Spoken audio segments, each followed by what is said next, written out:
I should have seen it coming. After 8 years at Meridian Solutions, the warning signs were everywhere. The lingering glances when I entered the conference room. The sudden silence when I approached the break room. The way Mark, our department head, would check his watch whenever I spoke during meetings. But I was too focused on the Henderson account to notice how the ground was shifting beneath my feet. This project was my chance to finally move up. I'd spent months analyzing market trends, developing strategies, and building relationships with key stakeholders.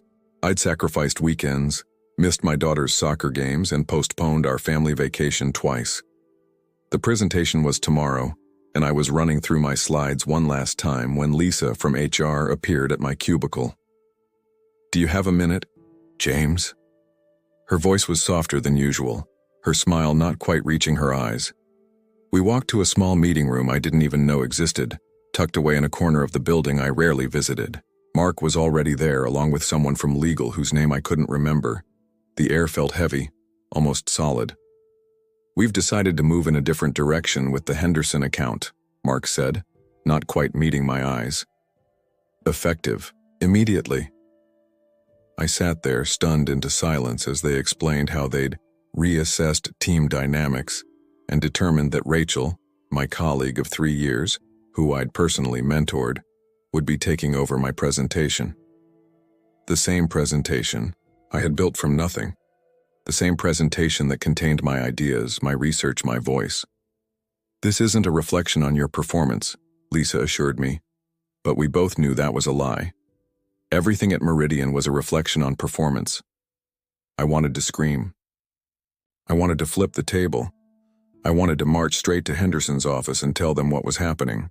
Instead, I nodded, asked practical questions about the transition, and maintained eye contact despite the burning sensation behind my eyelids.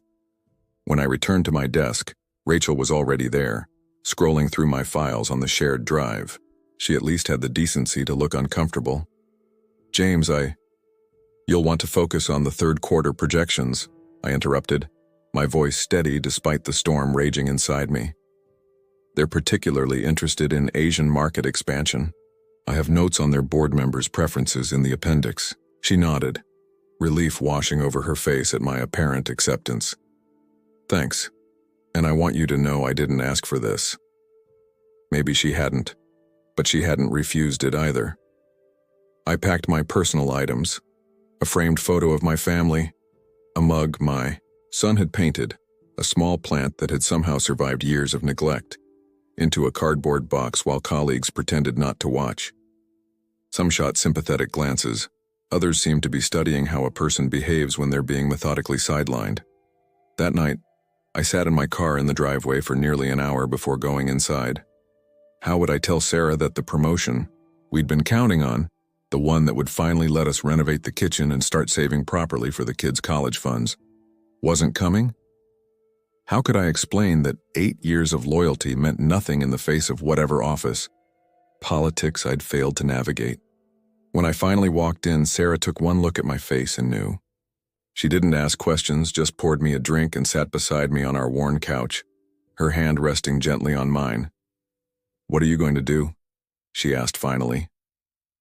For the first time that day, I felt something other than shock and humiliation. A small spark ignited somewhere deep in my chest. "I'm going to take the weekend to think," I said, surprising myself with the calmness in my voice. "And then I'm going to show them exactly what they threw away." The Henderson presentation happened without me. I learned through the company grapevine that Rachel had stumbled through several key sections, unable to answer follow-up questions that I had anticipated months ago. Mark had to intervene repeatedly, and while they didn't lose the account outright, Henderson requested additional meetings before committing fully. I took a perverse satisfaction in this news, but it was hollow. I still showed up to work each day, smiled at colleagues, and performed my assignments with mechanical precision. But something fundamental had changed. I was no longer investing my soul into Meridian Solutions, I was merely lending them my time. During lunch breaks, I started reviewing the non-compete clause in my contract. It was surprisingly narrow, focusing primarily on direct solicitation of Meridian's current clients.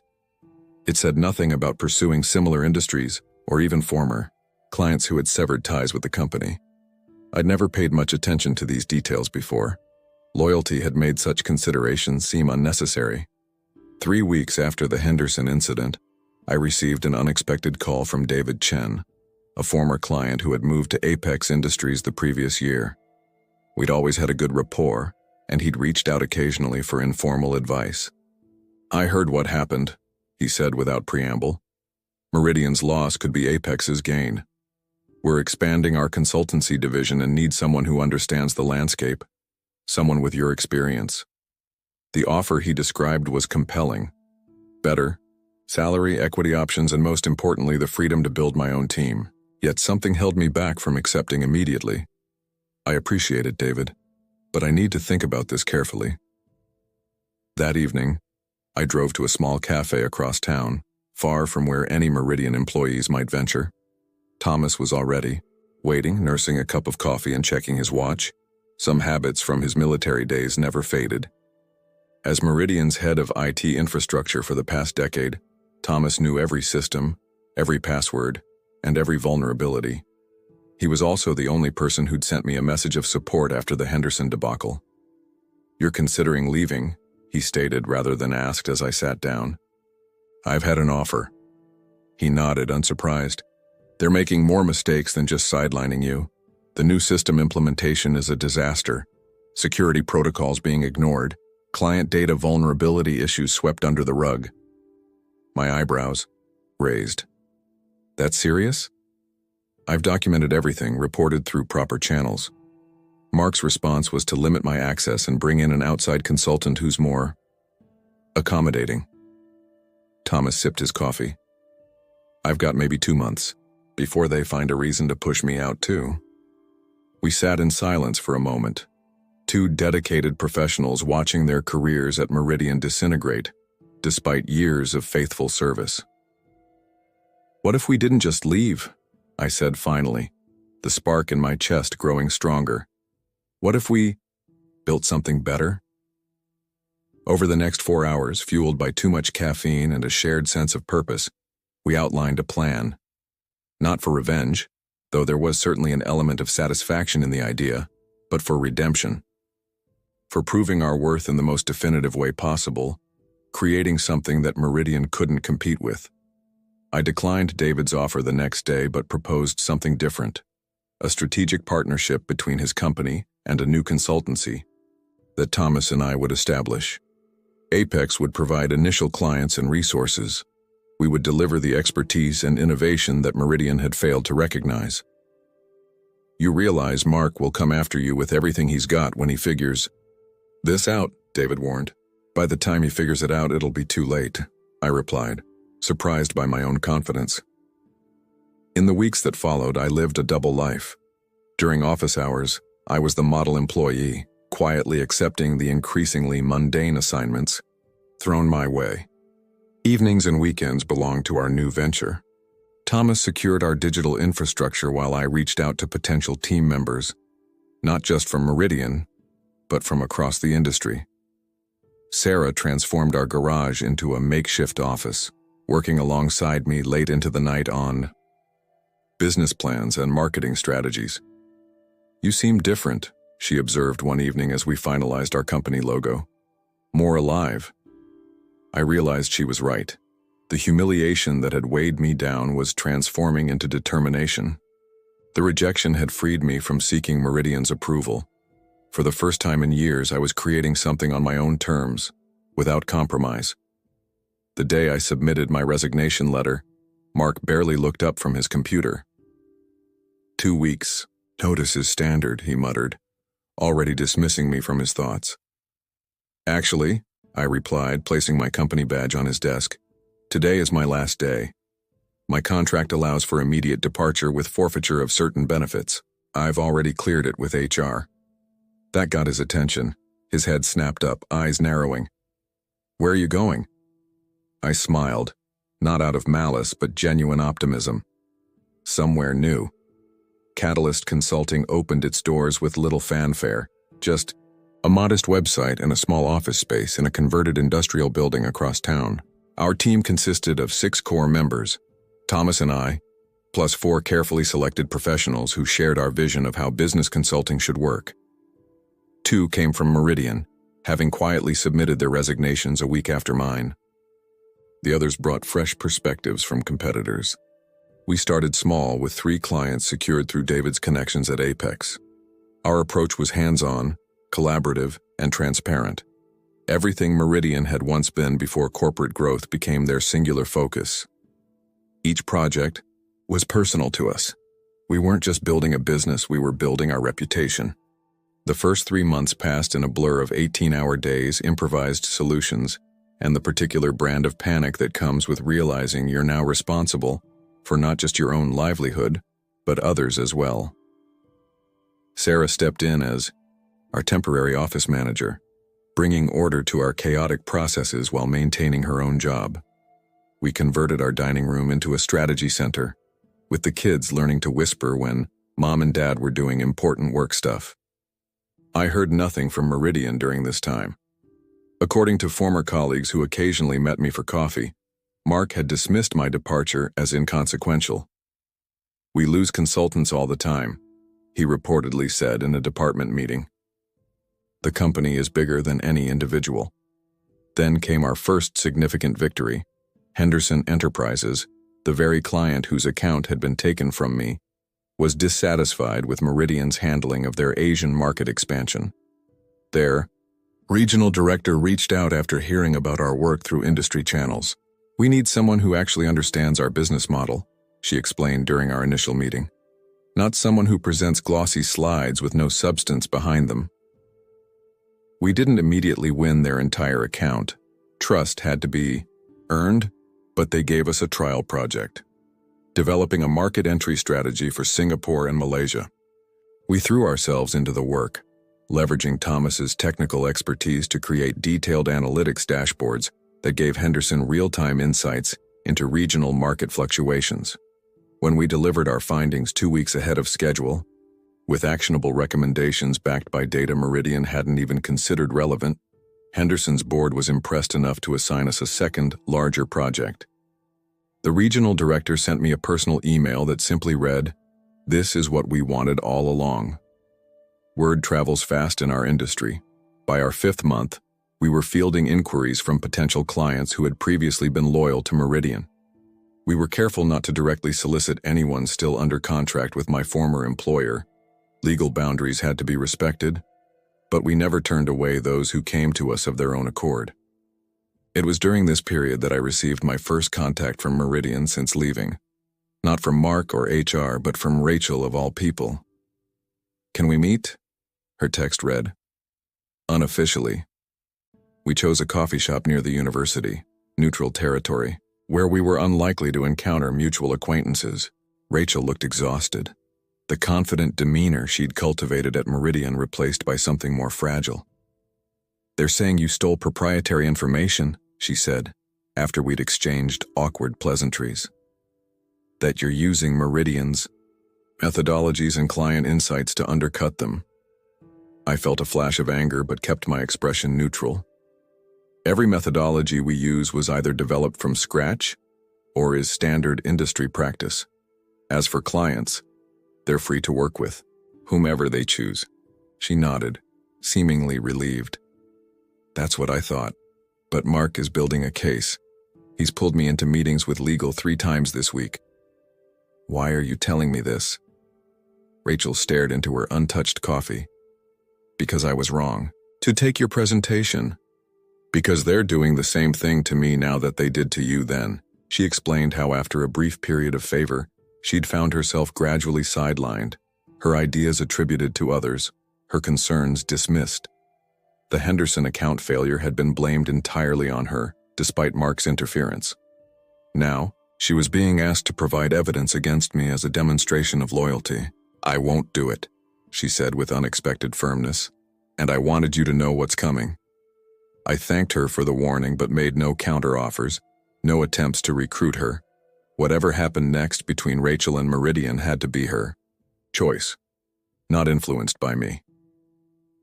The following week, Meridian's legal department sent a formal cease and desist letter, alleging misappropriation of trade secrets and client information. It was vaguely worded, more intimidation than substance, but it signaled the beginning of the conflict I'd been anticipating. Our lawyer, a pragmatic woman who specialized in business disputes, reviewed the letter and smiled. They don't have anything concrete. This is a fishing expedition wrapped in legal letterhead. We responded with appropriate denials and requests for specific allegations, but internally, we prepared for escalation. Thomas strengthened our digital security. I documented every project methodology to demonstrate its originality or industry-standard nature. We implemented stricter confidentiality protocols with our team. "Are you worried?" Sarah asked that night as we reviewed the letter together. "No," I realized, somewhat surprised by my own calm.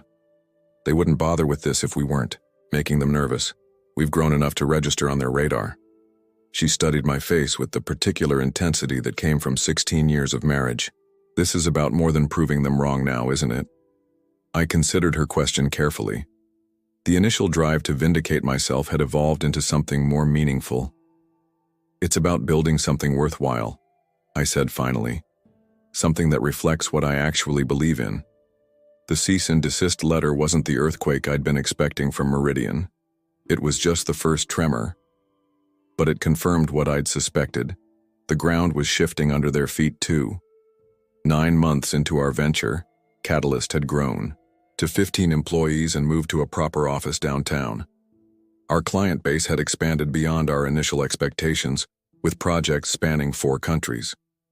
The early days of desperate hustle had evolved into something more sustainable. We were still working hard, but no longer with the frantic energy of a startup fighting for survival. That's when Meridian launched their counterattack in earnest. It began with whispers. Potential clients would suddenly back out of meetings, citing concerns about our business practices. A financial institution that had all but signed with us abruptly went silent, then sheepishly admitted they'd been warned about ongoing legal issues at Catalyst.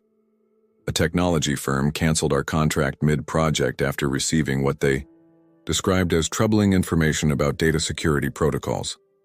We traced each incident back to Meridian.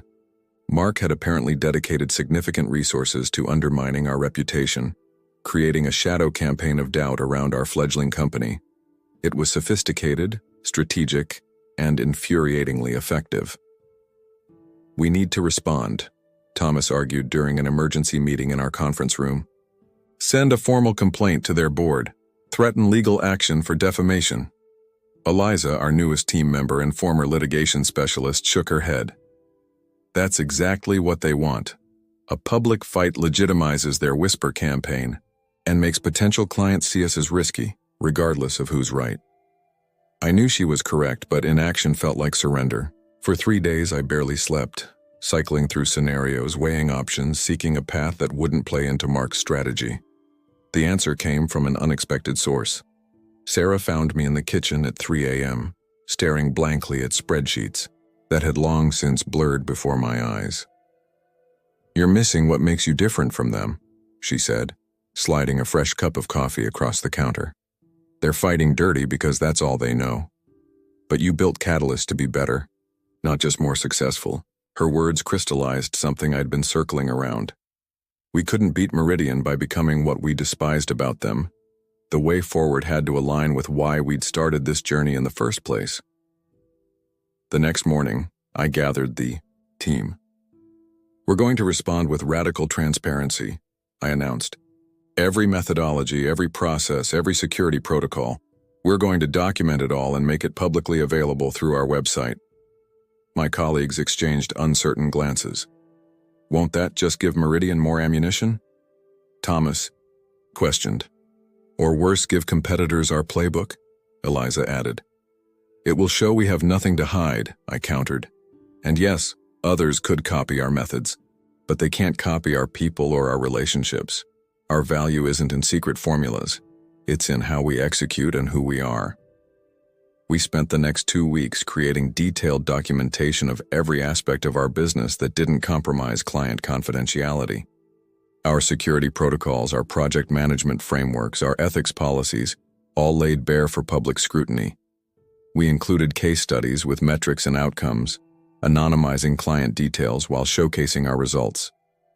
Alongside this transparency initiative, we reached out directly to clients and prospects who had been approached by Meridian.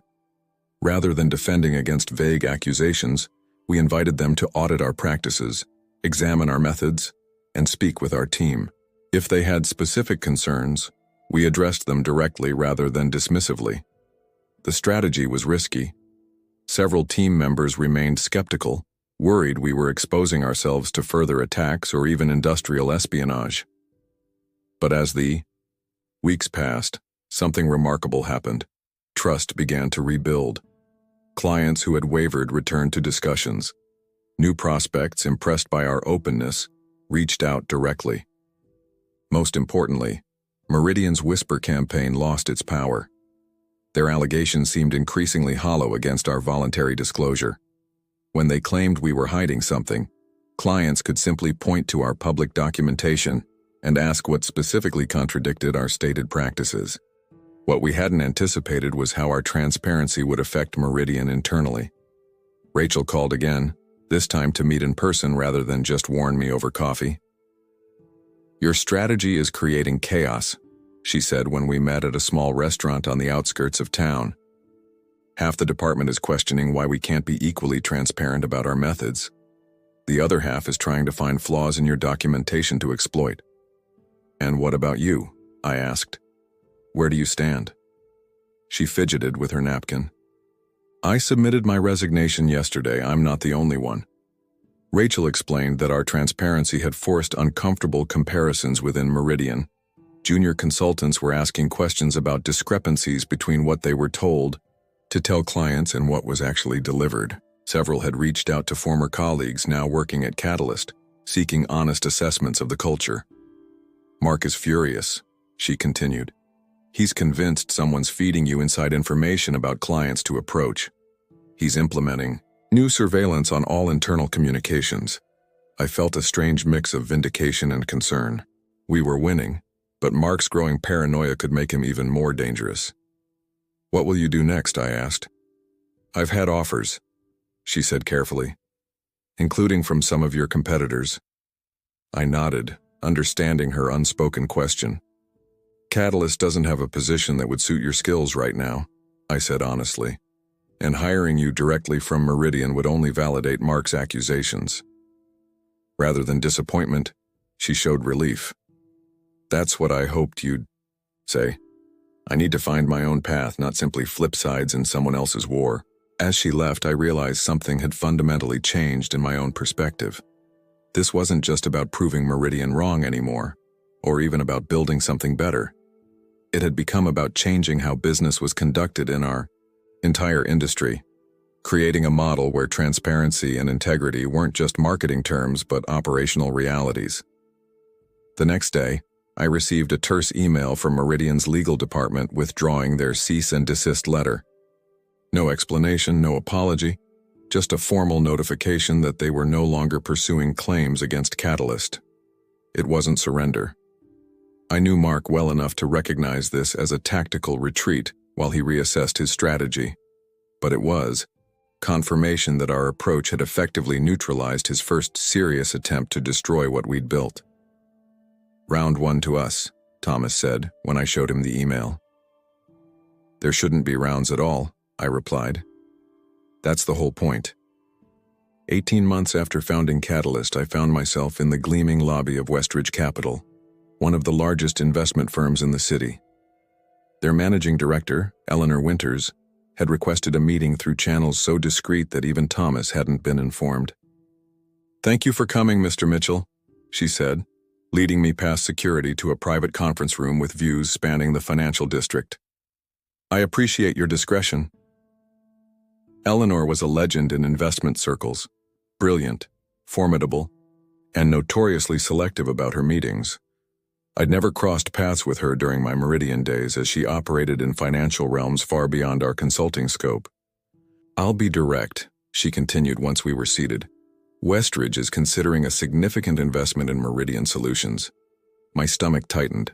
If a firm like Westridge backed Meridian, they would gain resources that would dwarf anything Catalyst could muster. They could undercut our prices, poach our talent, and potentially finish what Mark had started. I see, I managed, keeping my expression neutral. Congratulations on the opportunity. She smiled slightly. I haven't made my decision yet. That's why you're here. For the next hour, Eleanor asked penetrating questions about my time at Meridian, the circumstances of my departure, and my assessment of their current leadership. Her queries were incisive, revealing a depth of research into both companies that was frankly unsettling. You've been remarkably restrained in discussing your former employer, she observed. Most people in your position would have taken the opportunity to undermine a potential investment in their competitor. Criticizing them serves no purpose, I replied. You clearly have access to better financial data than I do. If Meridian represents a sound investment for Westridge, that's your determination to make. Eleanor studied me for a moment, then slid a folder across the table. What would you say if I told you Westridge was considering investing in Catalyst instead? Inside the folder was a comprehensive analysis of our company, financial projections, growth patterns, client retention rates, team composition, information that went beyond what was publicly available. I'd say you have excellent research capabilities, I answered carefully, and question why you'd consider backing a much smaller player in the field. Because Meridian is rotting from the inside out, she stated flatly. Their client acquisition costs have tripled. Staff turnover is approaching 40% annually. They're burning cash maintaining the appearance of stability while hemorrhaging talent and institutional knowledge. She tapped the folder. Meanwhile, Catalyst has achieved in 18 months what most consultancies take 5 years to build. Your client retention rate is exceptional. Your team is lean but extraordinarily effective. Most importantly, your transparency initiative has created genuine differentiation in a market where most firms are indistinguishable once you strip away the branding. Her proposition was straightforward. Westridge would provide capital for Catalyst to scale rapidly, with specific targets for expansion into new markets and services. In exchange, they wanted a minority equity stake and board representation, significant involvement but not control. Why us, I asked. There are larger firms that would be less risky investments. Westridge doesn't look for the safest bets, Mr. Mitchell. We look for transformative potential. She closed the folder. You haven't just built a successful small consultancy. You're redefining how this industry operates. That's where the real value lies. I promised to discuss the proposal with my partners, acutely aware that such an investment would fundamentally alter Catalyst's trajectory. The growth would be exponential, but so would the pressure and scrutiny. We would no longer be the scrappy underdog. We would become a significant market player with correspondingly higher expectations. That evening, I called an emergency meeting. At my home, where our original team had gathered so many times during Catalyst's earliest days. The discussion lasted well past midnight, oscillating between excitement and apprehension. This is exactly what we've been working toward, Eliza argued. The resources to compete at the highest levels, to implement our vision on a scale that matters. It's also exactly how companies like Meridian lost their way, Thomas countered. Outside investment, growth targets, quarterly pressures, the very things we left behind. The debate continued until Sarah, who had been quietly listening, finally spoke up. When you all started this company, what was the goal? Was it just to survive? To prove Meridian wrong? Or was it to show that there's a better way to do business? Her question silenced the room. She continued, looking directly at me. If you believe your approach is better, truly better, don't you have an obligation to scale it? To make it the standard rather than the exception? 3 days later, I met Eleanor again, this time bringing Thomas and Eliza. We had a counter-proposal. Westridge would get their equity stake, but with specific provisions protecting Catalyst's core values and operational independence. Growth targets would be balanced with metrics measuring client satisfaction and team well-being. Most importantly, our transparency commitments would be contractually protected from shareholder pressure. To my surprise, Eleanor agreed readily to most conditions, with only minor adjustments to financial terms. If we wanted you to operate like every other consultancy, we wouldn't be investing in the first place, she explained. As we formalized the agreement over subsequent weeks, rumors of the impending deal spread through industry channels. Competitors began reaching out with their own partnership offers. Former Meridian colleagues sent congratulatory messages or inquiries about potential positions. Our hiring inbox filled with applications from top-tier candidates who had previously seemed unattainable. Mark's response came indirectly. A mutual acquaintance reported that he'd dismissed our deal as vulture capital finding scraps. But his actions belied his words. Meridian suddenly announced a strategic reorganization focused on client-centered transparency, borrowing language directly from our public materials. The day before signing our final agreement with Westridge, I received an unexpected email from Meridian's board chairman requesting a private conversation. Curious, rather than concerned, I agreed to a brief call. "I'll skip the pretense," he said when we connected. "Meridian is interested in discussing an acquisition of Catalyst Consulting." The offer was substantial, far more than our company's current valuation would justify. It was also transparent in its intent, not to integrate our approaches or learn from our success, but to eliminate a growing threat. "I appreciate the interest," I replied, "but we've found a partner who values what we're building, not just what we've built." "Meridian could provide resources that Westridge can't match," he pressed, "and resolve any lingering tensions between our organizations." "Those tensions exist because of choices Meridian made," I said simply. "Catalyst isn't for sale, especially not as a means to undo those choices." After we hung up, I sat at my desk reflecting on how completely my professional life had transformed in less than 2 years. From being unceremoniously sidelined to declining an acquisition offer from the same company, the symmetry wasn't lost on me. What surprised me most was the absence of triumphant satisfaction. Instead, I felt something closer to sadness for my former colleagues still trapped in Meridian's increasingly desperate attempts to maintain its fading relevance. Sarah found me still at my desk hours later, staring at the finalized Westridge agreement awaiting my signature. "Having doubts?" she asked, perching on the edge of the desk. "The opposite," I admitted. "I'm completely certain this is the right path. It just hit me that this was never about Meridian at all. They're becoming irrelevant to our story," she smiled. "That might be the most important victory of all." 3 years to the day after I'd packed my personal items into a cardboard box at Meridian, I stood before Catalyst's assembled team, now over 70 strong, in our headquarters that occupied the entire 14th floor of a downtown tower. The company had expanded beyond our initial vision, with offices in 3 cities and clients across 2 continents. The Westridge investment had accelerated our growth without compromising our core principles. "Today isn't just an anniversary for me personally," I told the gathering. "It marks a milestone for what we've built together. Something that started as a response to rejection has become a genuine alternative to business as usual in our industry." The room was filled with faces both familiar and new. Thomas stood near the back, arms crossed but smiling slightly, still our technical conscience and now leading our expanded digital transformation division. Eliza had developed our international practice, bringing our methods to markets that had never experienced our level of collaborative transparency. Even Sarah was present, having eventually left her previous career to become our Chief People Officer, transforming our informal commitment to ethical workplace practices into structured systems that preserved our humanity as we scaled. As I continued my remarks, I was interrupted by Thomas's assistant hurrying to his side, whispering urgently.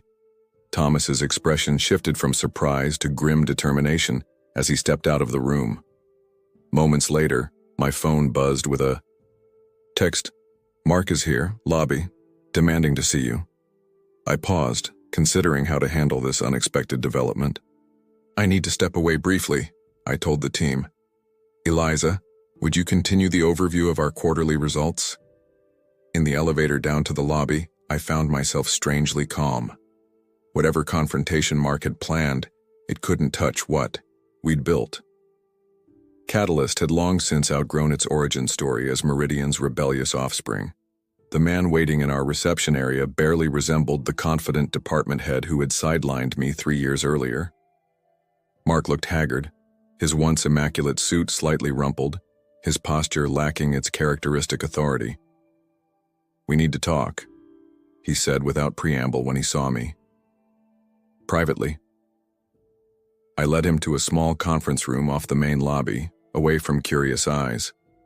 Thomas joined us, positioning himself near the door, protective without being overtly hostile. "Meridian is collapsing," Mark stated once the door closed. "The board is preparing to file for Chapter 11 reorganization. I've been asked to step down as CEO." The news wasn't entirely surprising. Industry whispers had suggested trouble for months, but the scale and immediacy were unexpected. Meridian had been struggling since losing several key accounts, but their brand recognition and established market position had masked the severity of their decline. "I'm sorry to hear that," I said, and meant it. Despite everything, Meridian had been my professional home for 8 years. Hundreds of people would be affected by its fall. Mark laughed bitterly. "No, you're not. This is exactly what you wanted, what you engineered." "I didn't cause Meridian's problems, Mark. I just refused to be another casualty of them." He leaned forward. "I'm not here for sympathy or reconciliation. I'm here to make a proposal. The board has authorized me to discuss a potential acquisition. Catalyst, purchasing what remains of Meridian." Thomas and I exchanged glances of disbelief. "You're serious?" Thomas asked. "Deadly serious. It's either you or private equity vultures who'll strip everything for parts." Mark's composure cracked slightly. "At least with Catalyst, something of what we built might survive." The irony was almost too perfect. The company that had discarded me now seeking salvation through the very organization they'd tried to destroy. But beneath the poetic justice lay a practical business question. Did acquiring Meridian make sense for Catalyst? "We'll need to see the complete financials," I said, "and understand exactly what would be included. No hidden liabilities or surprise revelations." Mark nodded. "Full transparency, the term you've made so fashionable." Over the following weeks, our team conducted exhaustive due diligence. Meridian's situation was indeed dire. Years of prioritizing appearance over substance had left them with unsustainable overhead, declining client satisfaction, and a culture of internal competition that hampered effective collaboration. Yet beneath these problems lay valuable assets, established client relationships that could be salvaged, intellectual property worth developing, and talented individuals trapped in a dysfunctional system. The acquisition discussions triggered intense debate within Catalyst. Some saw it as a natural evolution of our growth strategy. Others worried about integrating Meridian's remaining employees without contaminating our carefully cultivated culture. "We can't save everyone," Eliza cautioned during our final decision meeting. "Some parts of Meridian are too far gone. But we can offer a genuine alternative to those who want it," Sarah countered. "Isn't that what Catalyst has always been about?" In the end, we structured an acquisition that was less about absorbing Meridian wholesale and more about thoughtfully integrating compatible elements. We would retain approximately 30% of their staff, focusing on those whose values aligned with ours, regardless of seniority. We would maintain relationships with clients who appreciated our approach, while respectfully transitioning others to competitors more suited to their needs. Most controversially, we decided not to retain the Meridian name or brand. The company that had once dominated my professional identity would cease to exist, its legacy continuing only through the people and ideas that found new life at Catalyst. When the deal was announced, the industry reaction was seismic.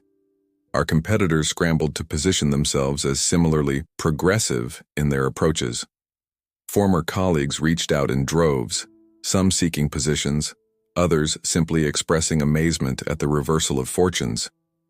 The day we finalized the acquisition, I found myself alone in my office, contemplating the journey from that humiliating meeting where I'd been sidelined to becoming the architect of Meridian's afterlife.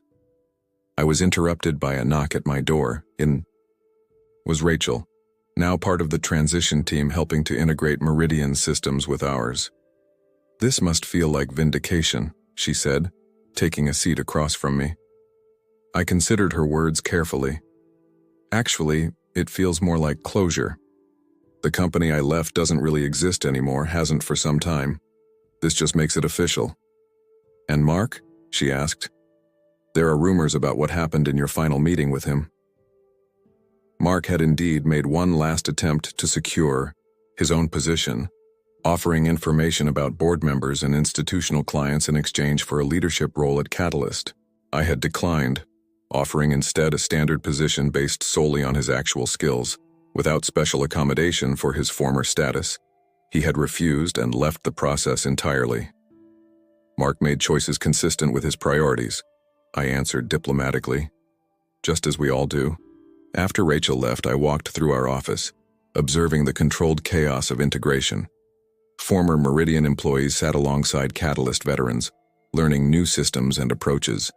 Some appeared energized by the change, others seemed shell-shocked by their company's collapse and uncertain about their futures. Near the end of the day, Sarah found me watching this transition unfold. You know what I realized? She said. When you were pushed out of Meridian, it wasn't really about you at all. It was a symptom of something much deeper. And now? I asked. Now you've created something that's much bigger than what happened to you. Something that might actually change how this entire industry functions. She squeezed my hand. That's a pretty good response to rejection. That evening, I found myself standing in the exact spot where, 3 years earlier, I had sat, in my car wondering how to tell Sarah about losing the presentation that was supposed to secure our future. The memory felt distant, almost belonging to someone else, a person I recognized but no longer fully identified with. My phone buzzed with a message from Thomas. Final systems migration complete. Meridian servers officially offline. A clean, digital end to a company that had once seemed permanent, immovable. Yet the true legacy of both Meridian and Catalyst wouldn't be found in servers or brand names or office buildings. It lived in the choices we had made and continued to make. Choices about how to treat people, how to conduct business, how to respond when life delivers its inevitable rejections and disappointments. I texted back. Not an ending, a transformation. And for the first time since this journey began, I felt completely free of Meridian's shadow. Not because we had defeated them, but because I had finally outgrown the need to.